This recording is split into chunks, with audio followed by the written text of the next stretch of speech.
cálice na palavra de Deus pode ser uma espécie de copo, mas cálice também na palavra de Deus é uma figura de linguagem que nos fala a respeito de experiências que uma pessoa ou que um povo pode passar. Nós olhamos para a palavra de Deus e vemos que cálice são momentos que Deus vai estar proporcionando experiências para o seu povo e também para esse mundo, para o planeta Terra, porque nós veremos o cálice da ira de Deus, nós lemos a respeito do cálice que Jesus teve que beber no sacrifício da cruz do Calvário, e nós vemos que o nosso Senhor e Salvador Jesus Cristo disse que os seus discípulos beberiam de um cálice para revelar a glória e o poder de Deus para esse mundo que está escuro espiritualmente. O cálice do Senhor é para aqueles que se assentam na mesa de Deus, que vão passar por experiências para gerar uma glória para este mundo. Nós estamos em uma série de mensagens falando a respeito do cálice de prata e o mistério dos 144 mil selados.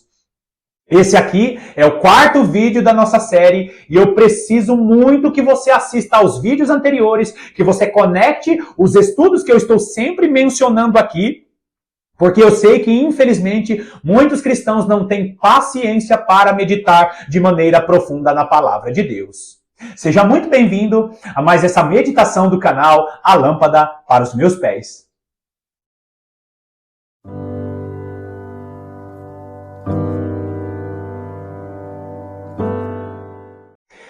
Queridos, vocês vão notar que os vídeos dessa série, o Cálice de Prata e o Mistério dos 144 mil selados, são vídeos muito semelhantes. Por quê? Porque eu fico repetindo algumas informações nos vídeos para que você memorize e compreenda essa revelação que é profundíssima. Ao longo da história, nós quase não encontramos literatura para falar a respeito de maneira fiel de quem são as duas testemunhas e de quem são os 144 mil selados. Por quê? Porque Deus, em sua bondade, em sua misericórdia, deixou para trazer essas revelações neste tempo que nós estamos vivendo.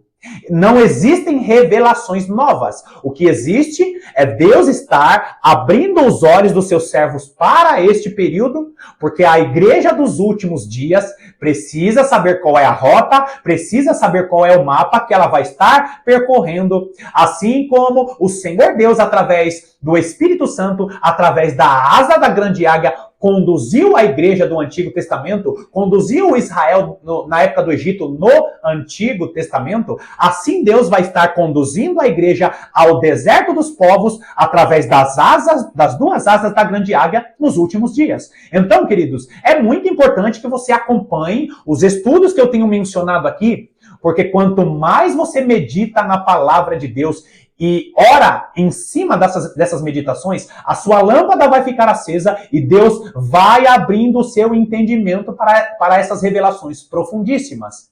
Existem pessoas que têm preguiça de meditar na palavra de Deus e preferem acompanhar o teólogo famoso, porque o teólogo famoso explica de uma maneira muito mais fácil, muito mais simples. O caminho é mais curto. Mas, se você não conhecer os principais estudos da palavra de Deus e se não tiver conexão com a lei, com os salmos e com os profetas, certamente você vai ficar acompanhando a teologia tradicional que, em sua maior parte, não ensina uma escatologia fiel. Agora, nós falamos nos últimos vídeos a respeito das semelhanças de José, filho de Jacó, com Jesus Cristo. José foi uma figura de Jesus Cristo quando ele era governador do Egito. E nós estamos meditando em Gênesis capítulo 43, quando nos mostra ali o encontro ou o reencontro de José com seus irmãos, e José diz: olha, eu quero que vocês tragam Benjamim, senão vocês não vão levar os suprimentos da terra do Egito. Jacó envia os seus filhos para a terra do Egito para buscar alimento, para buscar suprimentos. Só que José não entrega os alimentos, dizendo: volta para a tua terra, diga para o seu pai que eu quero Benjamim aqui, o seu irmão mais novo. E ali nós vemos o ensino maravilhoso dos 144 mil selados, que é o quê? Benjamim, o filho mais novo de Jacó, prefigura a plenitude dos judeus que vai estar acontecendo no período da grande tribulação. Quando acontecer o último e grande derramar do Espírito do Senhor, representado pela chuva serôdia, o último e grande derramar do Espírito do Senhor, que é uma chuva, é o derramar do Espírito do Senhor para o amadurecimento do fruto, ali vai acabar a plenitude dos gentios. E quando acabar a plenitude dos gentios, quando for selado os últimos gentios, vai estar ali começando a plenitude dos judeus, que é justamente uma conversão em massa de judeus que vão estar recebendo Yeshua, vão estar recebendo Jesus Cristo como Senhor e Salvador de suas vidas. Porque se o último filho não se assentar à mesa, se não houver a conversão de muitos judeus, não vai ter as duas testemunhas sendo usadas com poder e graça. E você que conhece o ensino das duas casas de Israel, sabe muito bem quem são as duas testemunhas. Agora, vai lá comigo em Gênesis capítulo 43. Gênesis capítulo 43. Nós vamos ler Gênesis capítulo 43. Hoje nós vamos ler a partir do versículo 9. Versículo 9 diz assim: Eu serei responsável por ele. Da minha mão o requererás. Se eu tu não trouxer e não tu puser à presença, serei culpado para contigo para sempre. O que está acontecendo aqui, queridos? O que está acontecendo aqui é que os filhos de Jacó, eles estão retornando da terra do Egito, dizendo: meu pai, o Senhor nos mandou para pegar suprimentos na terra do Egito. Só que o governador do Egito, ele disse que para que recebamos esses suprimentos, nós devemos voltar para a terra do Egito com Benjamim. O governador do Egito, ele está dizendo que o que nós estamos falando não é verdade. Para comprovar o que nós estamos falando, que se é verdade mesmo, que nós temos família, que nós temos irmão, o governador do Egito quer ver Benjamim. E ali, Judá, ele está fazendo essa mediação, conversando com Jacó, dizendo: olha, eu preciso levar Benjamim para José, para o governador do Egito, que era José, que estava ali escondido, não tinha se revelado ainda. José quer ver Benjamim. Então, queridos, eu quero que vocês entendam muito bem isso. Jacó, ele representa Deus Pai. Judá representa os cristãos judeus, que são cristãos judeus que não fazem parte ainda dos remanescentes judeus da grande tribulação. São cristãos judeus que vão levantar de maneira específica e vão estar pregando para judeus na grande tribulação. Judá representa cristãos judeus, e ali nós vemos que José representa o nosso Senhor e Salvador Jesus Cristo, e Benjamim representa a plenitude dos judeus. Quando você olha para esse texto de Gênesis 43, você vai ver o tempo inteiro Judá, o filho de José, entrando ali e tentando fazer mediações. Agora ele está dizendo: meu pai Jacó, por favor, permita que nós levemos Benjamim até José. É como se os cristãos judeus estivessem dizendo para Deus Pai: Senhor, eu preciso revelar o seu filho, Jesus Cristo, a Benjamim. Então permita, Senhor, que a revelação chegue até os meus irmãos. Permita que Benjamim pegue o cálice de prata. Permita, ó Deus Pai, a revelação chegar até a mente, até o entendimento. Porque se Jesus Cristo não for revelado aos judeus, não vai acontecer a plenitude dos judeus. É por isso que, de maneira figurada, é por isso que a história de José com Benjamim, o reencontro com seus irmãos, prefigura o que vai acontecer na última semana de Daniel. Agora, eu volto a colocar aí na tela para você aquelas tribos mencionadas, os 144 mil selados, e eu falei nos últimos vídeos o que representa a cada uma dessas tribos aí. Você sabe muito bem que, como eu falei nos vídeos anteriores, os nomes das tribos mencionados nessa ordem aí são nomes que representam uma linha do tempo. A pregação do evangelho começou com os judeus, por isso que a tribo de Judá está no início. E essa pregação do evangelho também termina com a plenitude dos judeus, por isso que a tribo de Benjamim está no final da lista. E as tribos aí que estão no meio, que são as tribos que eu deixei na cor vermelha, são todas as tribos que representam a plenitude dos gentios. As duas tribos em azul, plenitude dos judeus, e as 10 tribos em vermelho representam a plenitude dos gentios. Então, queridos, quando você olha para o ensino das duas casas de Israel, você decifra, você desbloqueia quem são os 144 mil selados. As tribos mencionadas em Apocalipse capítulo 7, os 144 mil selados mencionados em Apocalipse capítulo 14, que são castos, que são virgens, são servos do Senhor ao longo da história, e nós vamos ver contado nessa disponibilidade, nessa disposição, nessa ordem das tribos, nós estamos assistindo a história da igreja sendo contada até a volta de Jesus Cristo. Judá, querido, foi o filho de Jacó, e ele prefigura aqueles judeus que vão estar se levantando de maneira específica, com cultura judaica, com ritos judaicos, mas para apresentar o Jesus Cristo, não para pregar um judaísmo, não para que as pessoas pensem que Deus quer judaizar a igreja. Só que existe uma conexão cultural. Se não houver essa conexão cultural, os judeus não vão receber Jesus Cristo como Senhor e Salvador da vida deles. Queridos, hoje o judeu normal que está esperando o Messias, eles olham para o Messias Jesus Cristo pregado pela igreja atual, eles veem um Messias grego, eles olham para um Messias que só fala de antropocentrismo. Hoje os judeus que não reconhecem Jesus, eles olham para a maior parte das igrejas ocidentais e eles olham para um judeu romano, eles olham para um Messias romano, eles olham para um Messias grego, um Messias que só se preocupa com prosperidade, um Messias que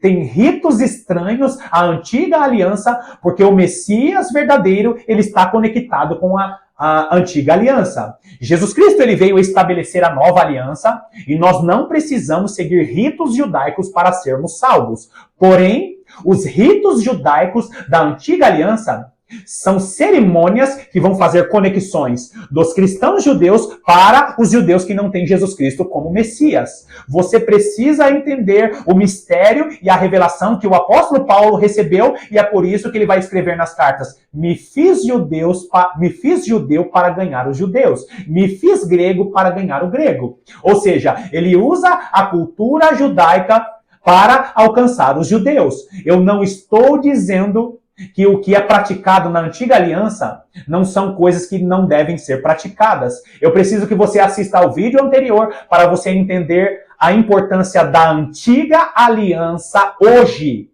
para conduzir muitas pessoas a Jesus Cristo. Nós não guardamos o sábado, ou quem guarda o sábado,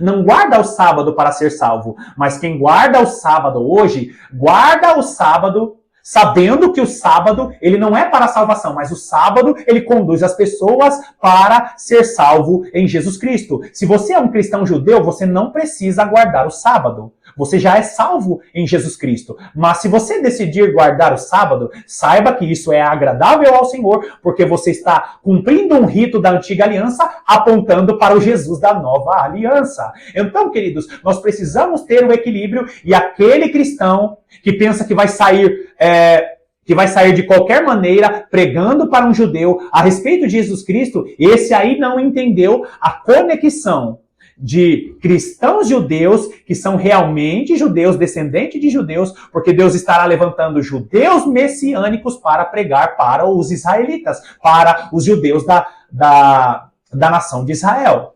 Tome bastante cuidado. Se você realmente crê na palavra de Deus e Deus te levantou para pregar para judeus, tome bastante cuidado da maneira em que você está apresentando Jesus Cristo. Porque Deus, ele pode abrir o entendimento e a revelação para qualquer pessoa do mundo em qualquer momento. Só que nós precisamos ter sabedoria, porque Deus, ele usa a cultura para alcançar os povos. Então nós vemos aqui, Deus levantará muitos descendentes de judeus para pregar para outros judeus, assim como ele usou o filho de Jacó, Judá, para conduzir Benjamim até José ou até Jesus Cristo. Olha só o versículo 11. O versículo 11, Gênesis 43, 11 diz: Respondeu-lhes Israel, seu pai, se é tal, fazei, pois, isto: tomai do mais precioso desta terra, nos sacos para o mantimento, e levai de presente a este homem um pouco de bálsamo e um pouco de mel, aromatas e mirra, nozes de pistácia e amêndoas. Quando nós olhamos aqui, Jacó concordando com Judá, olha, tudo bem, leva o meu filho mais novo, Benjamim, eu estou liberando ele para se encontrar com esse governador do Egito, aí, pode levar Benjamim. E Jacó ainda diz mais, olha, leva aqui algumas especiarias, leva algum fruto da nossa terra lá para presentear esse governador do Egito. Quem sabe nós não encontremos graça aos olhos desse governador do Egito, desse administrador aí dos alimentos. Nós vemos Jacó dando a autorização para Judá e os irmãos dele retornarem ao Egito com o filho mais novo, com Benjamim e com outros presentes. E é exatamente isso que vai acontecer nos últimos dias, queridos. Judeus messiânicos, judeus cristãos vão estar se levantando, vão estar conduzindo, através da autoridade de Deus, vão estar conduzindo Benjamim a se aproximar de Jesus Cristo, a se aproximar do remidor dessa terra. Olha que figura linda, queridos. Por quê? Porque se o nosso Deus não abrir a mente e o entendimento dos judeus para que eles reconheçam Jesus Cristo, isso não vai acontecer. É por isso que nós vemos o momento certo, porque o último e grande derramar do Espírito do Senhor, a chuva serôdia, é a liberação de Deus, aqui representado por Jacó, Jacó representando Deus Pai. Precisa acontecer a liberação de Deus, as chuvas serôdias precisam ser derramadas, porque senão Benjamim não se assenta à mesa, porque senão não vai acontecer a plenitude dos judeus, e os judeus não vão reconhecer Jesus Cristo como Senhor e Salvador. Se não houver a liberação de Deus Pai, se não houver a liberação do nosso Deus e as últimas chuvas não forem derramadas, os judeus não vão ter a revelação de que Jesus Cristo é o Messias. E Deus vai estar usando a cultura para que os judeus reconheçam o Messias, e aí na grande tribulação, com os judeus reconhecendo o Messias, as duas testemunhas vão estar se levantando, judeus e gentios, para pregar a palavra de Deus. As duas testemunhas vão profetizar e as catástrofes vão estar acontecendo. As duas testemunhas vão estar profetizando e Deus estará cumprindo maravilhas e catástrofes aqui nessa terra. É por isso que Zacarias capítulo 4 vai dizer o quê? Que os dois ungidos do Senhor, as duas oliveiras, estão conectados com o castiçal. O que é isso? O castiçal é a igreja, segundo Apocalipse capítulo 1. O castiçal é a igreja, só que as lâmpadas deste castiçal estão quase se apagando. Só que Deus levanta as duas oliveiras, as duas testemunhas, produzindo azeite dourado para abastecer esse castiçal, para que o castiçal esteja iluminando esse mundo que vai estar escuro espiritualmente. Irmão Paulo, que revelação é essa? Quando as duas testemunhas, quando acontecer a plenitude dos judeus e as duas testemunhas se levantarem, o que vai estar ocorrendo ali? Deus estará despertando o castiçal de 7 lâmpadas, Deus estará iluminando o castiçal de 7 lâmpadas, conectando os 7 olhos do Senhor que percorrem toda a terra. Por quê, queridos? Porque existem muitos cristãos que são salvos, mas estão dormindo. Olha que revelação preciosa. O último filho a se assentar à mesa é Benjamim, e Deus estará derramando a chuva serôdia para que os judeus reconheçam Jesus Cristo como Senhor e Salvador. Revelação tremenda e maravilhosa. Presta atenção, através de Gênesis capítulo 43, nós vemos as revelações preciosas para os últimos dias. Continue buscando a presença de Deus, continue sendo uma das testemunhas do Senhor, porque no tempo certo, Deus vai te ativar com grande poder e autoridade, e vai te enviar como flecha por este mundo, Porque nós estamos, queridos, nos aproximando do último e grande avivamento. É quando Deus estará usando a sua igreja com poder e autoridade nessa terra. Finalizamos aqui mais esse vídeo dessa série maravilhosa, o Cálice de Prata e o Mistério dos 144 mil selados. Eu espero sinceramente que essa série esteja abençoando a sua vida, edificando a sua fé e contribuindo para a escatologia que você aprendeu. Que Deus te abençoe poderosamente e mais uma vez eu estarei aqui sentadinho te esperando para as próximas meditações. Até lá!